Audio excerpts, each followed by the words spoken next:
C'est le mien. C'est le mien. Mais non, c'est le mien, regarde, il y a mon nom écrit dessus. Ah ouais? Tu t'appelles Iron Speed peut-être? Mais c'est mon nom de super-héros. C'est un secret, tu sais tout maintenant. Voilà, c'est le mien. C'est le mien. C'est le mien. Enfin, mais les chatons, mais c'est le mien. Je l'ai racheté il y a 2 semaines pour remplacer celui que vous allez cramer en essayant de faire cuire des crêpes.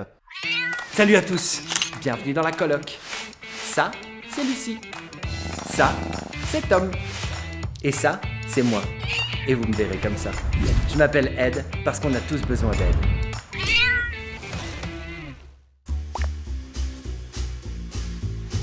Bon, il faut qu'on parle de votre consommation d'électroménager. J'ai un peu faim. L'empreinte carbone de l'électroménager, c'est 25% des émissions de CO2 d'un foyer en France. Et cela représente en 2019 600 000 tonnes de déchets collectés. C'est quoi ce bruit? Je sais pas, mais ça vient de la cuisine. Ça sent pas un peu le cramer? Ah mais je suis en train de faire des pâtes dans la bouilloire. Mais c'est du foiré. Hop. Eh ben voilà, on est bon pour en racheter une. Et ben voilà, c'est justement de ça dont je vous parle. Parce qu'en plus de racheter à tout va, vous achetez n'importe quoi. Ah, mais une bouilloire c'est utile quand même. Oui, mais une nouvelle machine à laver d'une capacité de 24 kg, c'est un petit peu excessif, je trouve. Mais figure-toi, monsieur, que si, parce que comme elle est 2 fois plus grande, on fait 2 fois moins de lessive, et donc on fait 2 fois plus d'économies.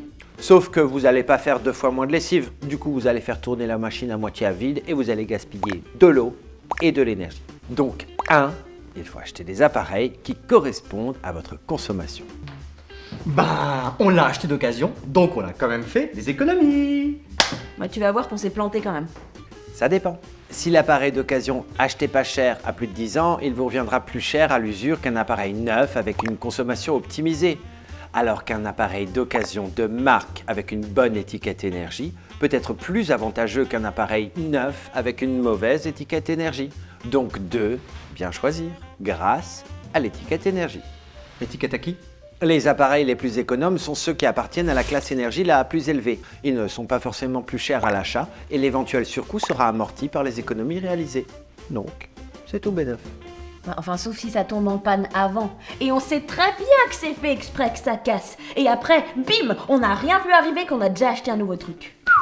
Malheureusement, tu as raison. Les techniques qui visent à réduire délibérément la durée de vie d'un appareil, on appelle ça l'obsolescence programmée. Ça a pour effet d'augmenter le taux de remplacement des appareils. Il vient de dire que j'avais raison là. Mais j'ai des petits chiffres pour toi. Figure-toi que si, au lieu de les remplacer, tu rallonges d'1 an la vie de 11 équipements de la maison, tu peux économiser jusqu'à 100 € et tu évites l'émission de 22 kg de CO2. Et comment on rallonge la vie d'un appareil? Bah en le réparant, MacGyver.